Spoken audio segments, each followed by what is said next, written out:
harus sadar bahwa orang yang percaya Yesus itu harus berpindah dari kegelapan kepada terang.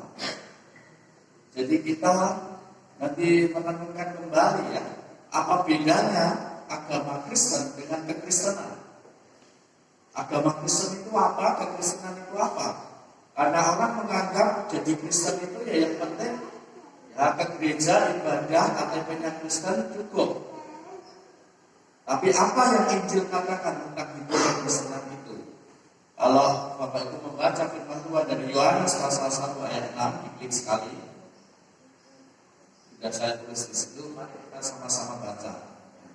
1, 2, 3. Barang siapa mengatakan bahwa ia ada di dalam dia, ia wajib hidup sama seperti Kristus telah hidup. Jadi hidup kekristenan itu uniknya apa sih? Klik sekali. Keunikan agama Kristen itu apa? Uniknya agama Kristen itu apa? Ya uniknya dan simbolnya salib, Pak. Ya, unik ya. Kemarin saya lihat simbolnya apa? Simbolnya Piala Dunia yang tahu. Simbolnya apa itu? Maskotnya apa? Saya waktu lihat itu kan Casper ya. Jadi kayak manusia hantu gitu loh. Jadi ikat kepalanya. Gitu. Ada di Bekasi, saya kaget juga ya. Ada orang Bekasi di sini. Ada tuh di Bekasi itu ada apa ya patungnya. Tahu patungnya apa? Bekasi. Orang Jakarta.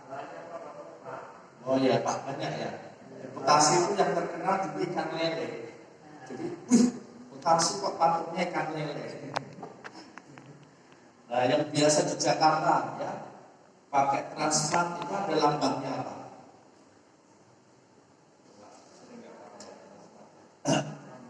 Raja Wali terus apa? Ngangkat apa itu? Orang tuh pikir itu ngangkat kacang loh. Kayak Garuda ngangkat kacang ya, kayak kacang Garuda di pati sana. Padahal itu ngangkat salak, tahu nggak? Salak kondok. Jadi Garuda tapi ngangkatnya salak kondok. Jadi orang Jakarta pun nggak tahu kalau itu artinya itu dulu terkenalnya itu salak mana ya di Jakarta itu ya. Jadi itu akan dibudayakan lagi gitu ya. Itu elang brondol yang ngangkat salak itu. Nah, jadi apa sih keunikan agama Kristen itu? Kita harus tahu bahwa Kristen itu tidak hanya sekedar saudara beragama Kristen, nah, terus KTP-nya Kristen, nanti dibaptis jadi anggota jemaat selesai, enggak. Tetapi kekristenan itu, mari kita klik sekali. Seperti firman Tuhan tadi katakan apa? Barang siapa mengatakan bahwa ia ada di dalam dia, ia wajib hidup sama seperti Kristus telah hidup. Maka kekristenan itu adalah apa? Relasi dengan Allah melalui Tuhan Yesus.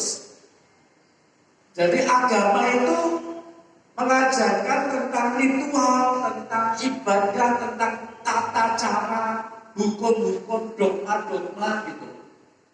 Semua agama selalu mengajarkan kalau ibadah itu begini, liturginya, ada foto salamnya, nanti ada berkat rasulinya, ada pengakuan iman rasulinya, ada persembahannya, liturginya seperti itu.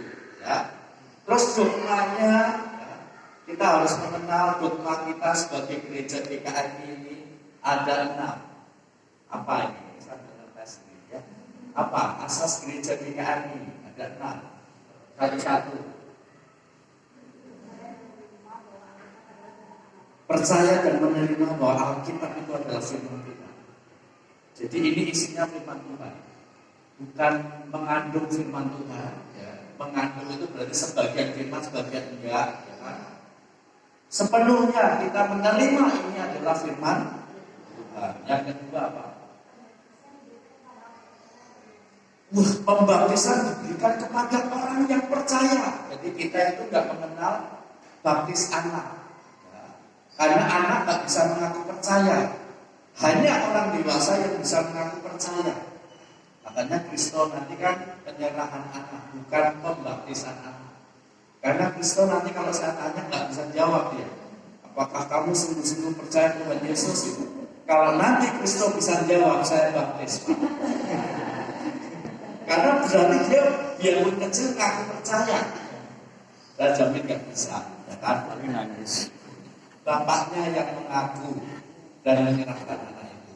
Nah, makanya kalau mereka ini nanti kita buktikan, bisa nggak mengaku percaya? Atau hari ini ragu dan aku belum percaya, ya nggak apa-apa.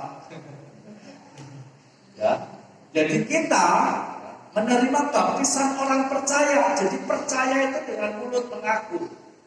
Makanya besarnya dibaptis. Nah, gereja yang lain mungkin mengenal baptisan itu sejak kecil dan dibaptis. Nanti besarnya CD, pengakuan percaya. Kalau kita kecil nggak dibaptis, besar yang dibaptis. Kecil penyerahan anak. Kalau dijawab pencaosan anak, penyerahan anak.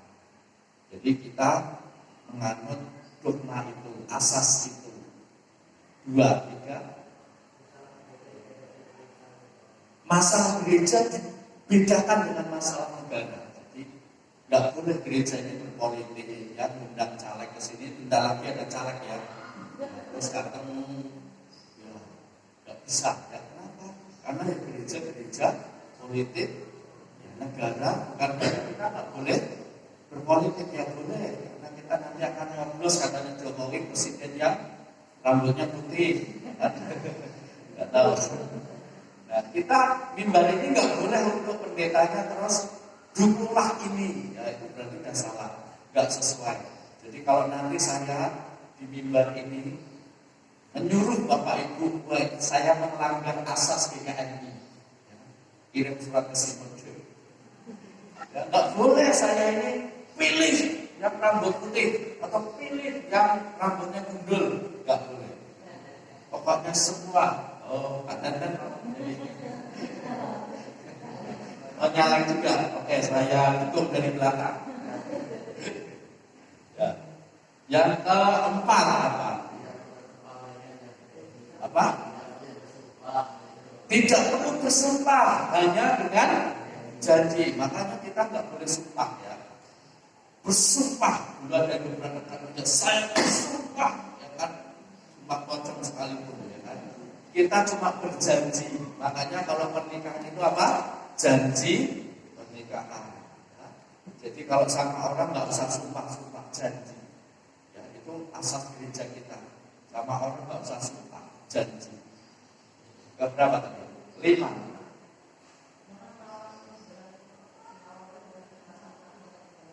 Wah, luar biasa. Jangan melawan. Apa? Dengan kekerasan. Kalau kamu ditawar lu mikir ini, tahun 2 tahun nggak jadi baptis. Ditawar memang nonjol. Ya kita diajar untuk apa? Tidak melawan dengan kekerasan. Nggak boleh balas, ya, dengan fisik, bahkan kekerasan secara verbal. Kita dididik untuk itu. Bahkan pendiri gereja kita, orang-orang Amis, ada sebuah cerita, Bapak-bapak itu bayangkan, ya, ini cerita tentang Nino Simon pada waktu cerita sejarah bapak-bapak gereja kita yang mendirikan gereja Minonet. Suatu hari mereka ini orang-orang yang ingin menuruti firman Tuhan ini, jadi dikejar-kejar oleh orang-orang yang tidak sepaham dengan mereka tentang arti baptisan. Lihat orang yang kecil sudah dibaptis, besar dibaptis lagi, kan menganggap apa? Baptisan kecil itu ya, harus dibaptis lagi. Kenapa? Karena kecil kan belum bisa mengaku. Jadi orang-orang dewasa itu dibaptis ulang, dibaptis lagi. Maka kita itu sebut anak baptis, baptis ulang. Untuk orang-orang kecil yang sudah dibaptis itu sekarang dibaptis. Nah, mereka dikejar-kejar oleh orang musuh-musuh. Nah, orang dianggap bidat, dianggap pengajar sesat. Orang sudah percaya kok dibaptis lagi gitu. Karena menurut Bapak leluhur kita, hanya orang percaya yang bisa dibaptis. Lalu apa yang terjadi? di musim dingin itu mereka dikejar. Nah, suatu kali pengejarnya itu kan ada bongkahan es gitu ya. Saya nggak siapkan gambarnya ya, kita minta saja. Jadi waktu dia lari, musuhnya ini kecemplung, ya, kayak es itu retak gitu loh, dia masuk ke situ. Nah, yang dikejar itu balik lagi, nulungi yang ngejar tadi, ditulungi. Setelah ditulungi, malah dia yang ditangkap terus dibunuh.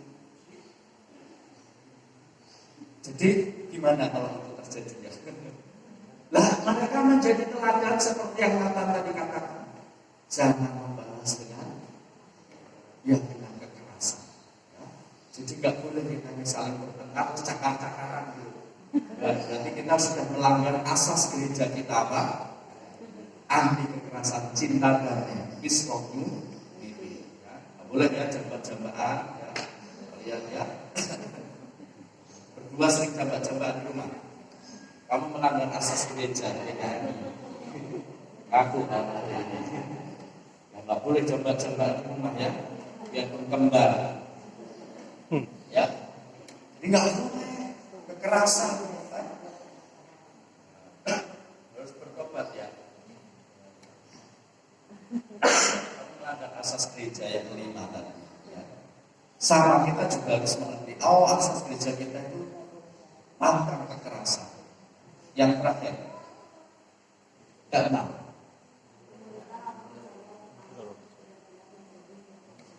kemuritan. Jadi kita dipanggil untuk menjadi murid Yesus. Murid berarti gurunya Yesus. Kita menjadi muridnya. Kalau gurunya Mikul Saleh, muridnya apa? Kalau gurunya Mikul Saleh menderita sengsara, muridnya apa? Juga jauh beda. Ngalami juga apa? Penderitaan, memikul Saleh setiap hari tidak putus asa. Ya. Hari Minggu kemarin saya khotbah di GKI Semarang. Ya. Pulangnya saya raga, pokoknya. Jadi saya pulang pada Selasa di rumah aja dulu ya. Batuk bilang gitu ya. Nah, di situ firman Tuhan mengatakan bahwa Lazarus itu mati, ya kan? Maria Marta sedih berjumpa dengan siapa? Yesus. Apa pesannya Maria Marta? Guru, orang yang engkau kasihi sakit. Nah, jadi orang yang engkau kasihi sakit. Memang Yesus itu mengasihi Lazarus, mengasihi Maria dan Marta. Maka di situ dikatakan Yesus menangis. Waktu lihat si Lazarus itu sudah dikubur selama 4 hari. Saking apa? Sedihnya. Saya menemukan di situ. Ternyata orang yang dikasihi itu bisa sakit. Orang berpikir kalau dikasihi Tuhan itu gak kena besok operasi, gak bakal kena suntik jarum, gak pernah minum obat, gak pernah periksa ke dokter, gak bisa sakit kebal terhadap virus bakteri gitu.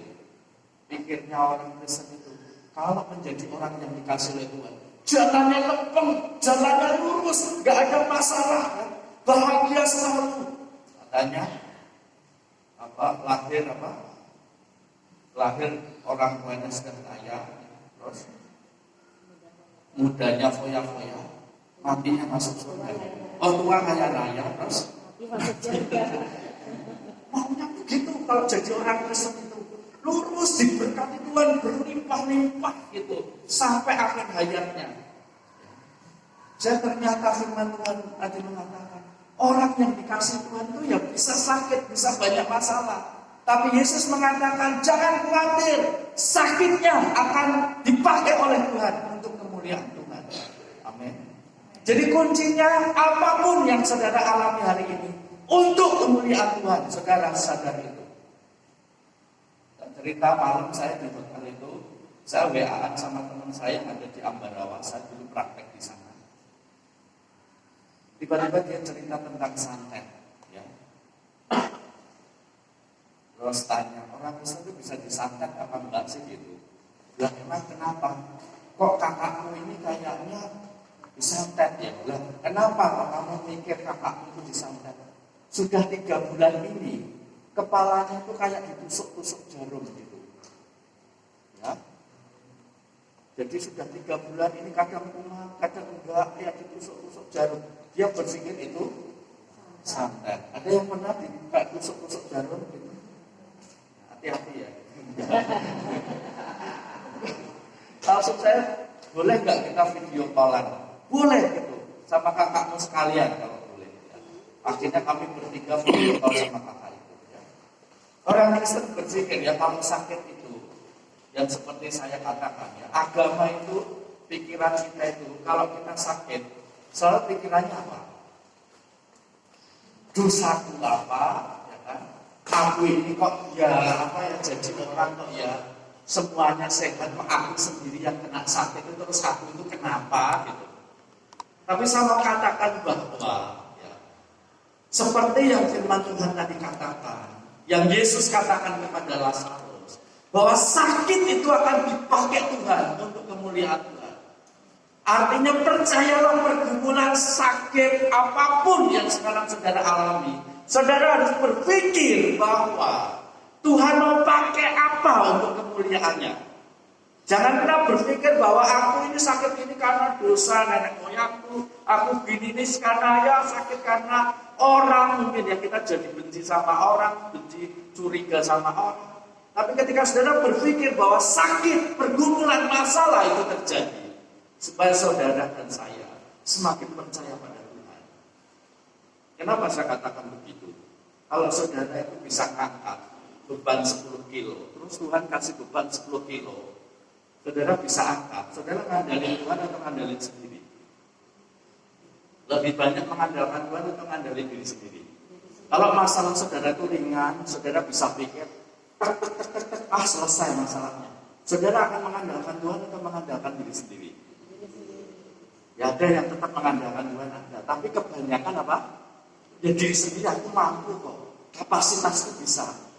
Tapi kalau ada sesuatu pergumulan di luar kapasitas hidup saudara, di luar kapasitas kekuatan kita sendiri, contoh, kematian itu di luar kapasitas manusia atau enggak?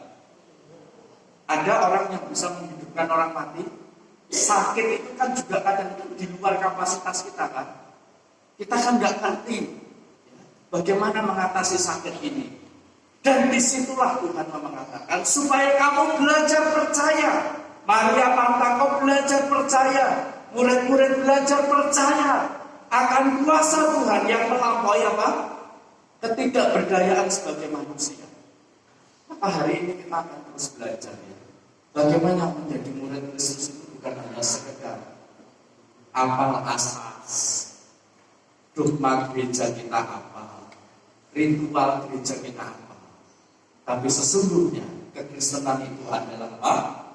Relasi dengan Allah melalui Tuhan Yesus. Ini gak ada di agama manapun. Relasi.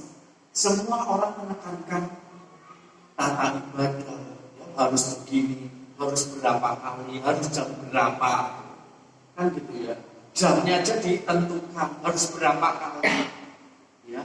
Berdiri berapa, duduk berapa. Kita kan juga gitu ya. Mari berdiri, mari duduk, ya. Kalau coba lihat, ya, misalnya pengakuan iman rasul disuruh berdiri pada duduk, kira-kira kan dilihat orang nggak enak. Nggak menghargai apa ya? Pengakuan iman rasul itu kan penting, malah duduk aja kan. Saudara, itu ritualnya yang sering jadi penekanan. Tapi pada ini kita belajar, kekristenan adalah relasi kita dengan Allah. Nah, posisi kita ada di mana? Kita kan terkenal ya, generasi sekarang ini generasi apa? GPS. Nah, kan? Kalau beli, misalnya, Iki pernah beli online? Tokopedia? Jangan bohong loh, kamu nggak pernah. Shopee ya? Saya Tokopedia. Oh, promosi ya. Nah kalau kita lihat beli gitu kan, kita akan sering yang kita lihat apa? lacak kan kalau gitu. Ini posisi barang ada di mana kan? Masih di Jakarta kah? Atau sudah di Bandar Lampung? Nanti sudah di Pringsewu? Jadi kita suka melacak-lacak barang kita sudah sampai mana kan posisinya. Ya. Nah kita ini juga, posisi kita ini sekarang gimana sebagai murid Kristus? Apakah kita punya relasi atau sekedar kita ini jadi orang Kristen? Kalau firman Tuhan hari ini Galatia 2 ayat 20 berkata, maka kita sadari posisi ini jadi orang Kristen ini apakah punya relasi dengan Tuhan? Kalau punya relasi dengan Tuhan itu dibuktikan dengan apa? Mari kita baca ini 1, 2, 3. Namun aku hidup, tetapi bukan lagi aku sendiri yang hidup, melainkan Kristus yang hidup di dalam aku. Dan hidupku yang kuhidupi sekarang di dalam daging adalah hidup oleh iman dalam Anak Allah yang telah mengasihi aku dan menyerahkan dirinya ke Tuhan. Sekarang posisi kita ada di mana? Apakah posisi kita ada di dalam Kristus? Atau posisi kita ada di dalam daging? Ya. Ada orang Kristen, ya agama, tapi di dalam daging. Ada orang Kristen, tapi tidak ada relasi dengan Tuhan. Makanya, selalu kehadiran Kristus kehadiran Kristus membawa hidup yang baru. Kehadiran Kristus membawa hidup yang baru.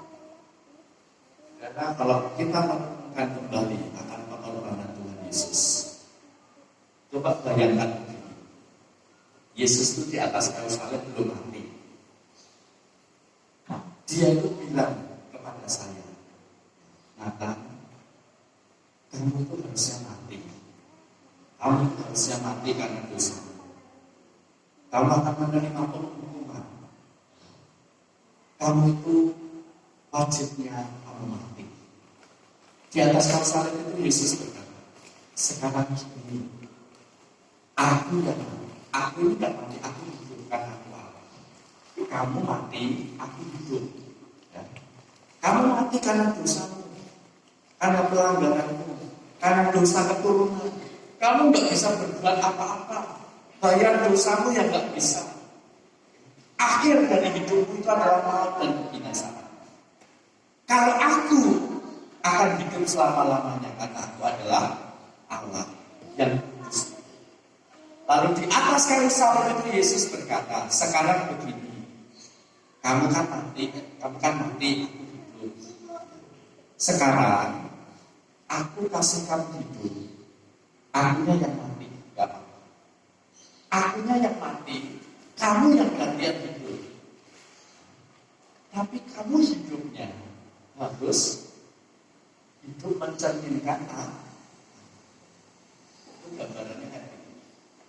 Yesus mati supaya saudara hidup, supaya menggantikan hidup Kristus yang ada di dalam kita itulah.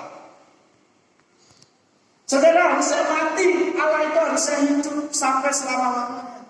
Tetapi Kristus menyatakan bahwa saudara itu yang mati berubah hidup karena Kristus mati, supaya hidup saudara itu menjadi hidup sama seperti Kristus.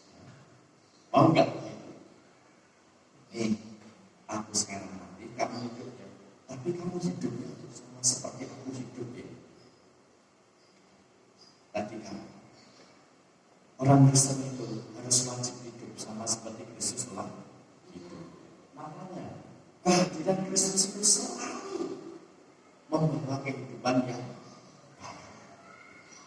Kalau saudara tidak pernah ada cerita hidup yang baru, saya sering bilang ke anak-anak katekisasi. Katekisasi itu gampang, waktu itu sampai gampangnya.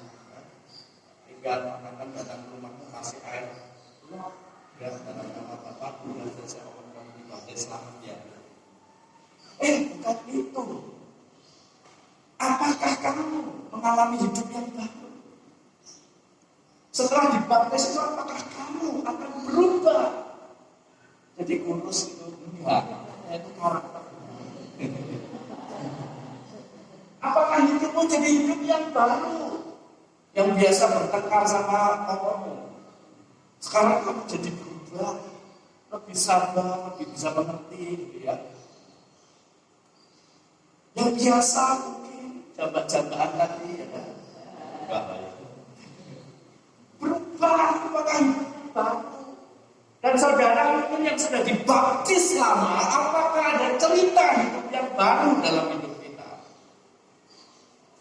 Kalau tidak ada, kita hanya jadi orang Kristen yang agama aja tanpa relasi dengan Kristus. Karena kehadiran Kristus selalu membawa hidup yang baru.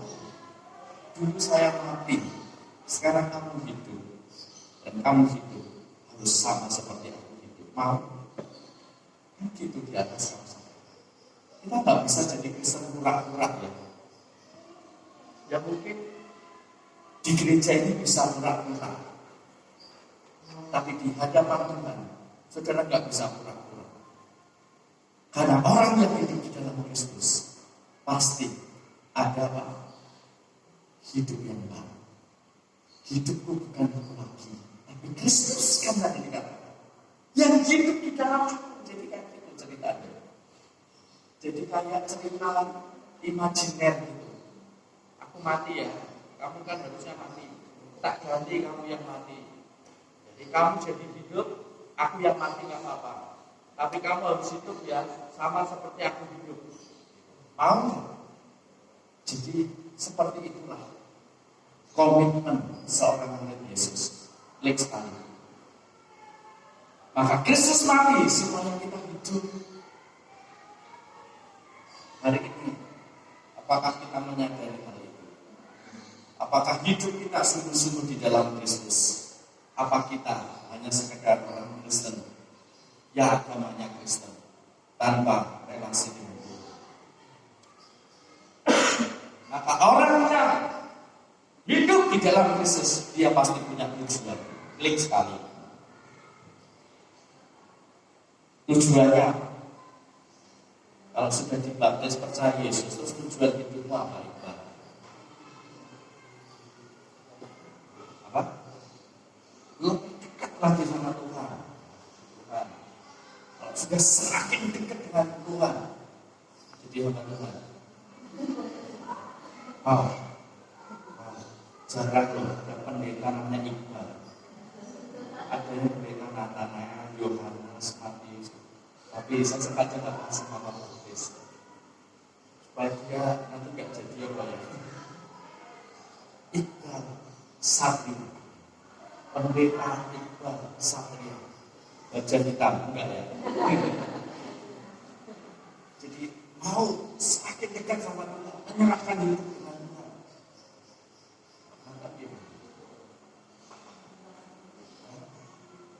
Rajin apa ini? Yang macam-macam rajin. Rajin ke gereja, terus melayani Tuhan.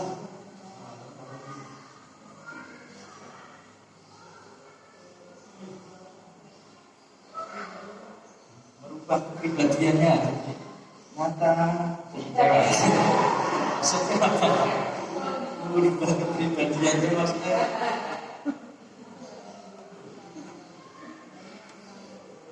Oh, ngomong yang kurang baik, yang A itu ya, dihapusin semua ya. Yang suka ngomong yang ya. Berubah. Tujuannya berubah, tujuannya baru. Orang di dalam Yesus punya tujuan. Firman Tuhan berkata, 1 Petrus, mari kita baca. Yang ada di situ. 1, 2, 3. Sebab kamu tahu bahwa kamu telah ditebus dari cara hidupmu yang sia-sia, yang kamu warisi dari nenek moyang. Itu bukan dengan barang yang fana, bukan pula dengan perak atau emas, melainkan dengan darah yang mahal, yaitu darah Kristus, yang sama seperti darah anak domba, yang tak bernoda dan tak bercacat. Kita semua sudah ditebus dengan darah yang mahal. Maka jangan sia-siakan. Jangan sia-siakan. Kalau tidak di dalam Kristus, Hidup orang itu apa? Klik. Titiriri, apa titiriri? Kepanjangannya apa titiriri? Titiriri itu mati-matian hidup untuk diri sendiri. Ya, makanya jangan jadi titiriri ya. Mati-matian hidup untuk diri sendiri. Ya. Kita udah punya tujuan yang tidak titiriri lagi. Tujuan hidup kita, milik Tuhan hidup kita ini sudah digantikan oleh Tuhan. Ya, jangan hidup titiriri lagi ya. Semuanya tentang aku. Pokoknya diriku, keinginanku, kesenanganku, kedaginganku. Sekarang kita punya tujuan. Ya, klik. Hidup bagi Kristus. Karena hidupku sudah ditebus. Tujuan hidupku gak titiriri lagi. Mati-matian hidup untuk diri sendiri. Tapi apa yang berkenan kepada Tuhan? Hidupku memuliakan nama Tuhan. Klik. Sekali lagi, yang menyenangkan hati Tuhan, yang memuliakan nama Tuhan, nggak titiriri lagi. Dosa itu semua titiriri, ya, hubungannya sama titiriri, ya. Untuk diri sendiri, dosa untuk diri sendiri kan kesenangan kedagingan. Tapi aku sekarang hidup, bagaimana menyenangkan hati Tuhan? Siapa yang masih hidup titiriri? Ya. Semua mau belajar menyenangkan hati Tuhan. Tuhan hidupku bukannya aku lagi, tapi Tuhan telah menebus aku. Aku ingin menyenangkan hati Tuhan. Terakhir dikatakan 1 Petrus 2 ayat 4. Mari kita baca 1, 2, 3. Ia sendiri telah memikul dosa kita di dalam tubuhnya di kayu salib, supaya kita yang telah mati terhadap dosa hidup untuk kebenaran. Oleh bilur-bilurnya kamu telah sembuh. Amin. Jadi kita sudah ditebus dengan kuasa darahnya supaya kita hidup dalam kebenaran. Tujuan hidup kita tidak lagi titiriri, tapi hidup kita untuk kemuliaan Tuhan. Ya, ingat-ingat ya. Boleh hidup titiriri lagi. Hidupmu sudah milik Tuhan Yesus, sudah ditebus oleh Tuhan Yesus. Jadi jangan pakai hidupmu